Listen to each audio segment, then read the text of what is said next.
বাঞ্ছাকল্পতরুভ্যশ্চ কৃপাসিন্ধুভ্যেব চ পতিতানাং পাবনেভ্যো বৈষ্ণবেভ্যো নমো নমঃ। গ্রন্থপাঠ চ্যানেলে আপনাদের সবাইকে সুস্বাগতম।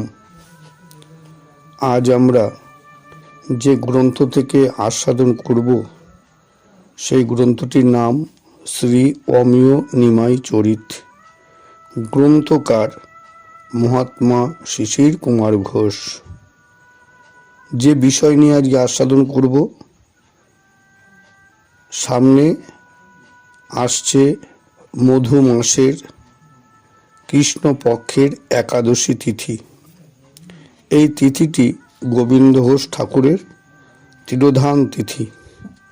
আমরা সবাই জানি গোবিন্দ ঘোষ ঠাকুরের সেবিত বিগ্রহ অগ্রদ্বীপের গোপীনাথ।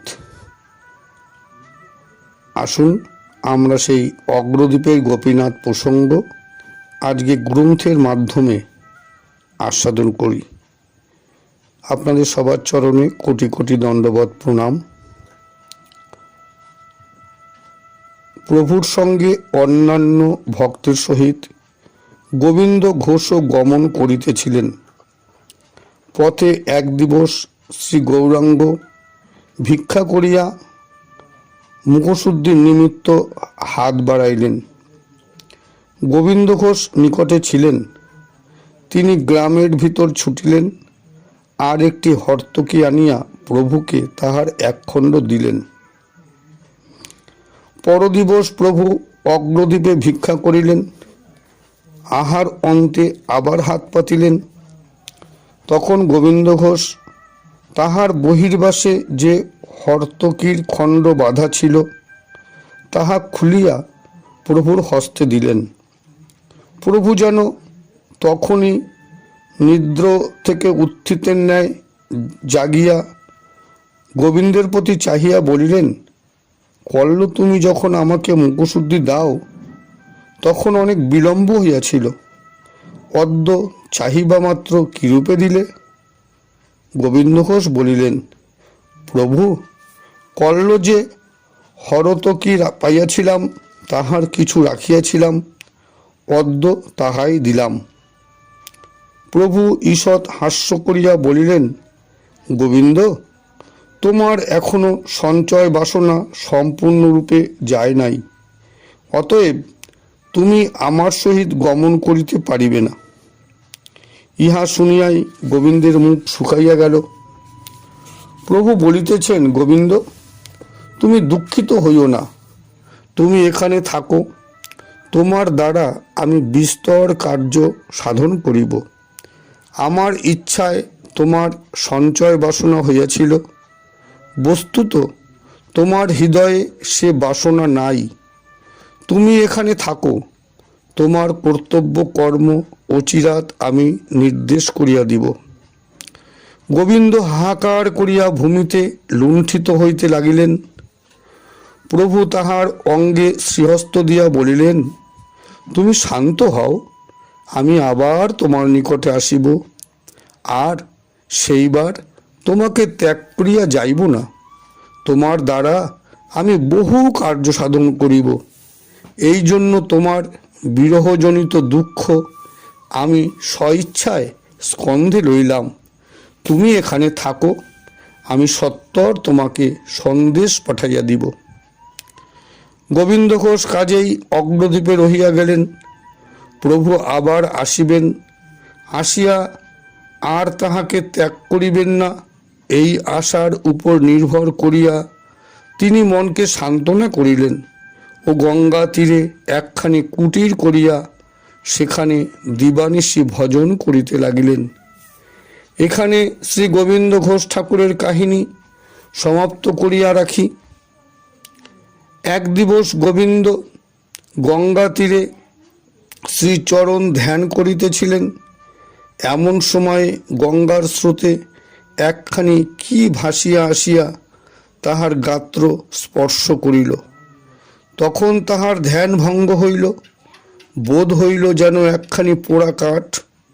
শ্মশানের কাঠ ভাবিয়া উহা উঠাইয়া তীরে ফেলিয়া দিয়া আবার ধ্যানে মগ্ন হইলেন।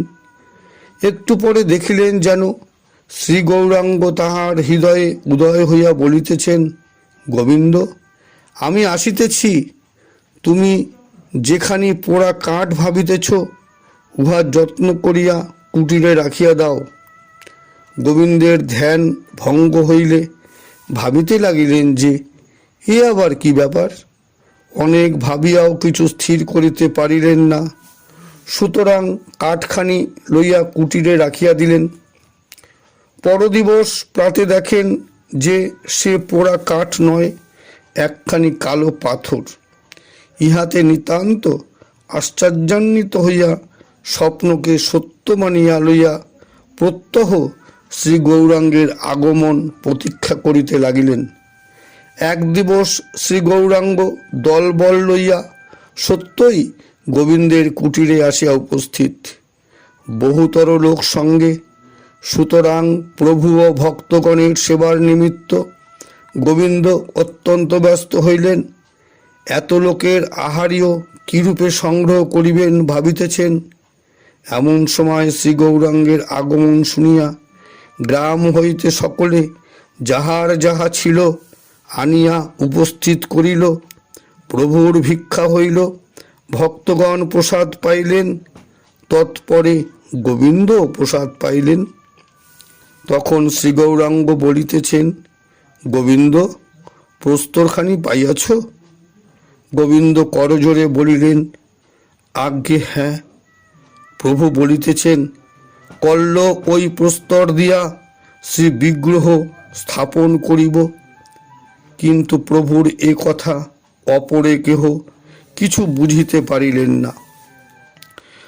অগ্রদ্বীপের গোপীনাথ। পরদিবস একজন ভাস্কর আপনি আসিয়া উপস্থিত। প্রভু তাহাকে শ্রীমূর্তি প্রস্তুত করিতে বলিলেন। সে অতি অল্প সময়ের মধ্যে শ্রীমূর্তি প্রস্তুত করিয়া দিল। তখন প্রভু গোবিন্দের কুটিরে সেই শ্রীমূর্তি নিজ হস্তে স্থাপন করিলেন। শ্রী বিগ্রহের নাম রাখিলেন গোপীনাথ। আর এই রূপে অগ্রদ্বীপের গোপীনাথ প্রকাশ পাইলেন। ঠাকুর স্থাপিত হইলে শ্রী গৌরাঙ্গ বলিলেন, গোবিন্দ, এই ঠাকুর তোমাকে দিলাম, ইহাকে সেবা করো, আর আমার বিরহজনিত দুঃখ পাইবে না। আমি বলিয়াছিলাম, এবার আসিয়া আর তোমাকে ত্যাগ করিব না, এই আমি তোমার কাছে রহিলাম। গোবিন্দের মন শ্রী গৌরাঙ্গে, গোপীনাথে নহে। তিনি প্রভুর এই আজ্ঞা শুনিয়া রোদন করিতে লাগিলেন।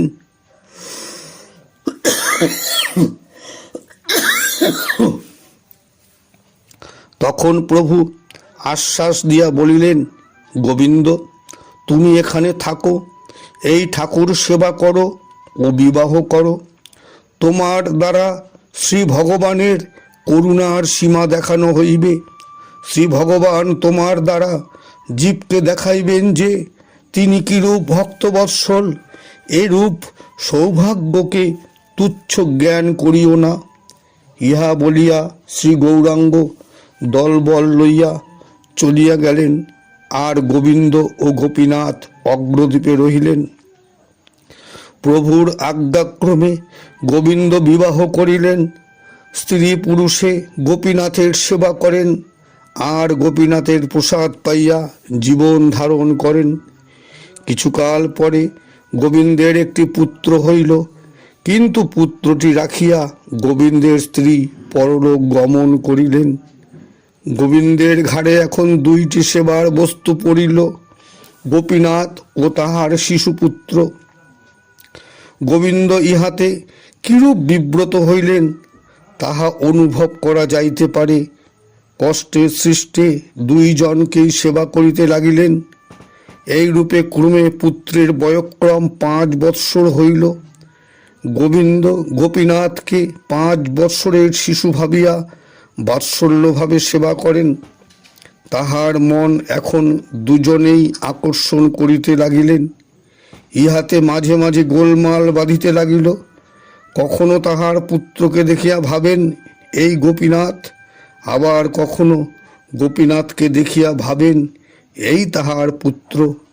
কখন গোপীনাথের দ্রব্য পুত্রকে দেন, কখনো পুত্রের দ্রব্য গোপীনাথকে দেন, কখন গোপীনাথকে দুঃখ দিয়া পুত্রের সেবা করেন, কখনো পুত্রকে দুঃখ দিয়া গোপীনাথের সেবা করেন। এই অবস্থায় আছেন। এমন সময় রসিক শেখর শ্রী ভগবান গোবিন্দের পুত্রটি লইলেন। তখন গোবিন্দ মর্মাহত হইয়া গোপীনাথকে ভুলিয়া গেলেন।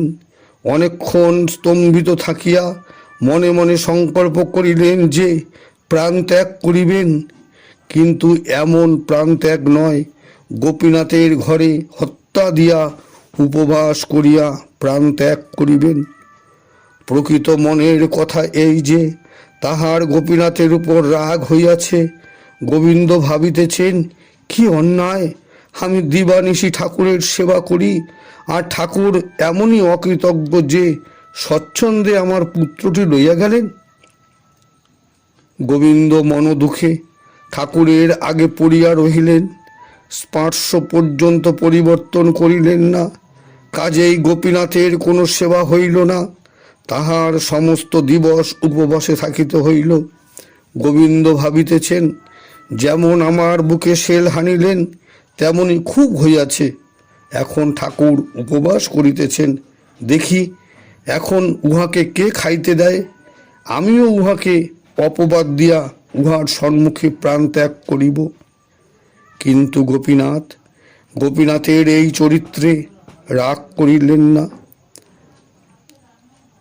কিন্তু গোপীনাথ গোবিন্দের এই চরিত্রে রাগ করিলেন না, কারণ গোবিন্দ জীব ও গোপীনাথ ভগবান। যেমন সন্তানে মাকে দুঃখ দিয়া থাকে, সেই রূপ জীব মাত্রেই শ্রী ভগবানের শ্রী অঙ্গে প্রহার করিয়া থাকে। মাতা ইহাতে কখনো কখনো ক্রুদ্ধ হন, কিন্তু ভগবানের ইহাতে ক্রোধ হয় না। তিনি সমুদায় অত্যাচার সহ্য করিয়া থাকেন। যখন নিশি হইল তখন গোপীনাথ বলিতেছেন, গোবিন্দ বাপ, ক্ষুধায় মরি, তোমার দয়া নাই। সারাদিন গেল, তুমি জলবিন্দু আমাকে দিলে না। গোপীনাথ এই রূপে গোবিন্দের সহিত কথা বলিলেন। গোপীনাথ ও গোবিন্দে মাঝে মাঝে এই রূপ কথাবার্তা চলিত। যখন গোপীনাথের কথা শুনিতেন তখন বিশ্বাস করিতেন যে গোপীনাথ কথা কহিলেন, কিন্তু একটু পরে ভাবিতেন যে তাহার ভ্রম হইয়া থাকিবে।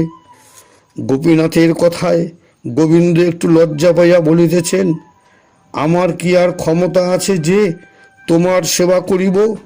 আমি চারিদিকে অন্ধকার দেখিতেছি, আমার দ্বারা তোমার সেবা হইবে না। গোবিন্দ শোকে এরূপ অভিভূত যে গোপীনাথ যে তাহার সহিত কাতরভাবে কথা বলিলেন, ইহাতেও তিনি কোমল হইলেন না। গোপীনাথ ইহাতে ক্ষোভ করিয়া বলিলেন, লোকের যদি একটা ছেলে দৈবে মরে, তবে কি তাহার আর একটা ছেলেকে আহার না দিয়া সেই সঙ্গে বধ করে? তোমার এক পুত্র মরিয়াছে, তাহার নিমিত্ত ক্ষোভ করো, তাহাতে দুঃখ নাই, কিন্তু আমাকে অনাহারে কেন বধ করো বাপ? তখন গোবিন্দ বলিতেছেন, ঠাকুর, আমার পুত্রটি কাড়িয়া লইলে তোমার একটু দয়া হইল না? তুমি যে আমাকে বাপ বাপ করিতেছ, সে সমুদয় তোমার বাহ্য। তখন গোপীনাথ বলিতেছেন, গোবিন্দ, এরূপ বিপদ যে কেবল তোমার একা হইল তাহা নহে, লোকের চিরকালই এইরূপ হইয়া থাকে। দুঃখ সম্বরণ করো, তোমার পুত্রের ভালোই হইয়াছে। গোবিন্দ কিছু ফাপড়ে পড়িলেন, কি উত্তর করিবেন ভাবিয়া পাইতেছেন না। শেষে সমস্ত লজ্জা ভয় ত্যাগ করিয়া বলিতেছেন, ঠাকুর, সব বুঝিলাম, আমার পুত্রের উত্তম গতি হইয়াছে, তাহা ঠিক, কিন্তু আমাকে তুমি পুত্রশোক দিলে কেন? মাতৃহীন বালকটিকে হঠাৎ আমার হৃদয় হইতে কাড়িয়া লইয়া গেলে তোমার একটু দয়া হইল না? তখন গোপীনাথ বলিতেছেন, গোবিন্দ, তোমাকে একটি অতি গোপনীয় কথা বলি। যাহার দুই পুত্র, সে পিতার পুত্র আমি হইতে পারি না। তুমি ছিলে পিতা, আমি ছিলাম এক পুত্র, সে বেশ ছিল। কিন্তু যখন তোমার আর একটি পুত্র হইল, তখন আমি আর থাকিতে পারি না। আমি যদি যাইতাম, তবে তুমি হয়তো তোমার দুই পুত্রই হারাইতে, আমাকেও পাইতে না, আর তোমার পুত্রকেও পাইতে না। তোমার সে পুত্র যাওয়াতে এখন তুমি আমাকেও পাইবে, তাহাকেও পাইবে। গোবিন্দ, দুঃখ সম্বরণ করো। যেমন তোমার এক পুত্র গিয়াছে, তেমনি আমার তোমার পুত্র রহিয়াছি। গোবিন্দ একেবারে নিরুত্তর, আর কথা কাটাকাটি করিতে পারিলেন না। তখন হঠাৎ একটি উত্তর মনে আসিল। গোবিন্দ বলিতেছেন, তুমি তো আমার সর্বাঙ্গ সুন্দর পুত্র, সকল প্রকার ভালো, তাহা বেশ জানি। কিন্তু তুমি কি পুত্রের সব কার্য করিবে? তুমি কি আমার শ্রাদ্ধ করিবে? অমনি গোপীনাথ মধুর স্বরে বলিতেছেন, তথাস্তু। গোবিন্দ, তুমি আমার পিতা। যদিও শ্রাদ্ধাদি কার্য রাজসিক, তবু তুমি পিতা যখন আপন মুখে পুত্রের নিকট শ্রাদ্ধের কথা উল্লেখ করিলে, তখন আমি শাস্ত্র মতো তোমার শ্রাদ্ধ করিব, আমি প্রতিশ্রুত হইলাম। তখন গোবিন্দ রোদন করিতে লাগিলেন, বলিতেছেন, বাপ, আমি অপরাধ করিয়াছি, তুমি আমাকে ক্ষমা করো। আমার পুত্র মরিয়া গিয়াছে, উত্তম হইয়াছে, তোমার বালাই লইয়া গিয়াছে। ইহাই বলিয়া স্নান করিয়া তখনই গোপীনাথের নিমিত্ত রন্ধন করিতে গেলেন। ইহার কিছুকাল পরেই গোবিন্দ ঘোষ ঠাকুর অন্তর্ধান করিলেন। দেহত্যাগের পূর্বে তিনি গোপীনাথের সেবার উত্তম বন্দোবস্ত করিলেন ও আপনার প্রধান শিষ্যের হস্তে গোপীনাথকে সমর্পণ করিলেন। ওই অগ্রদ্বীপে ঘোষ ঠাকুরের সমাধি দেওয়া হইল। গোবিন্দ ঘোষের নিমিত্ত শোক করেন এমন কেহ তাহার নিকট ছিলেন না। শিষ্যগণ রোদন করিলেন, আর তাহার পুত্র রোদন করিলেন। কথিত আছে যে গোবিন্দ ঘোষের অন্তর্ধানের সময় স্বয়ং গোপীনাথ, তিনি তাহার পুত্রত্ব স্বীকার করিয়া লওয়ায় রোদন করিয়াছিলেন। তাহার পদ্ম চক্ষু দিয়া বিন্দু বিন্দু জল পড়িতে লাগিল। পিতৃবিয়োগে রোদন করা কর্তব্য, গোপীনাথ এ কর্তব্য কর্মের ত্রুটি কেন করিবেন?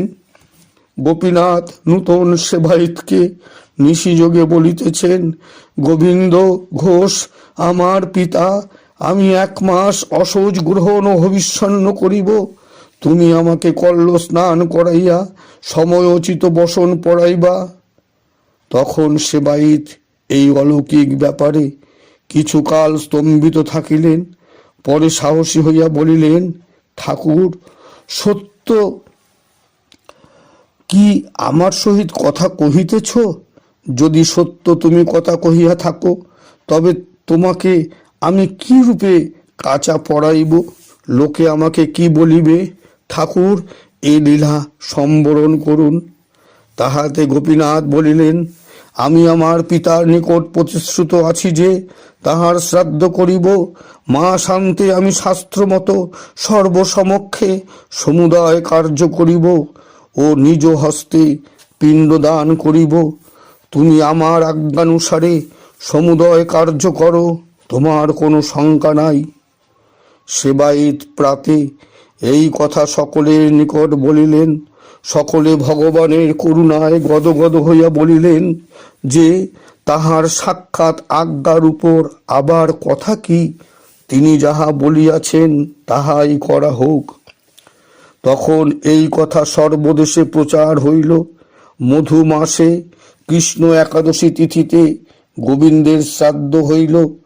বহুতর লোকের সমাগম হইল। তখন কাঁচা গলায় দিয়া গোপীনাথকে শ্রাদ্ধ স্থানে আনা হইল। যখন সভার মধ্যে কাঁচা গলায় দিয়া গোপীনাথকে আনা হইল, তখন সভাস্থ সকলে ভাবে নিমগ্ন হইলেন। কেহ উচ্চস্বরে রোদন, কেহ ধুলায় গড়াগড়ি, কেহ আনন্দে নৃত্য, কেহ ভাবে মূর্ছিত হইলেন। ভগবানের কারুণ্যে সকলে উন্মাদ হইলেন। কেহ গোপীনাথকে ধন্য ধন্য করিতে লাগিলেন, কেহ বা ঘোষ ঠাকুরকে ধন্য ধন্য করিতে লাগিলেন। বালক বৃদ্ধ পুরুষ নারী সকলেই বলিতে লাগিলেন, যেমন ভক্ত তেমনি ঠাকুর, যেমন দাস তেমনি প্রভু, যেমন পিতা তেমনি পুত্র। কথিত আছে যে সর্বসমক্ষে গোপীনাথ নিজ হস্তে গোবিন্দ ঘোষের পিণ্ড দিয়াছেন। শ্রী ভগবানের এই অপরূপ লীলা পদ্মাবধি অগ্রদ্বীপে বৎসরে বৎসর হইতেছে। আর এখনো একান্ত ভক্তগণ এই পিণ্ডদান রূপ কার্য দর্শন করিয়া থাকেন। যদি গোবিন্দ ঘোষের ঔরস পুত্র বাঁচিয়া থাকিতেন, তবে বড় না হয় 20 বৎসর পিতৃদেবের শ্রাদ্ধ করিতেন। কিন্তু গোপীনাথ এই 400 বৎসর গোবিন্দ ঘোষ ঠাকুরের শ্রাদ্ধ করিলেন। এই রূপ পিতৃভক্ত পুত্র কেবল গোপীনাথই হইতে পারেন। শ্রী গৌরাঙ্গ বলিয়াছেন, হে গোবিন্দ, তোমা দ্বারা শ্রী ভগবানে ভক্তবৎসল্যের পরকাষ্ঠা দেখানো হইবে, এরূপ সৌভাগ্য তুমি পরিত্যাগ করিও না। হায়, এ কথা কাহাকে বলিব? শ্রী ভগবান শ্রী গোবিন্দ ঘোষের এই 400 বৎসর শ্রাদ্ধ করিতেছেন। জয়দেব দেহি পদপল্লব পর্যন্ত লিখিয়া লেখনী রাখিলেন। তিনি ভাবিলেন তিনি কিরূপে লিখিবেন যে ভগবান রাধার পায়ে ধরিলেন। ভগবান স্বয়ং আসিয়া সেই শ্লোক পূরণ করিলেন, কিন্তু ভগবান গোবিন্দ ঘোষের শ্রাদ্ধ করিলেন আর তাহার নিমিত্ত গলায় কাঁচা পড়িলেন। জীবগণ কি নির্বোধ, কি মূঢ়মতি এই রূপ প্রভুকে ভুলিয়া থাকে।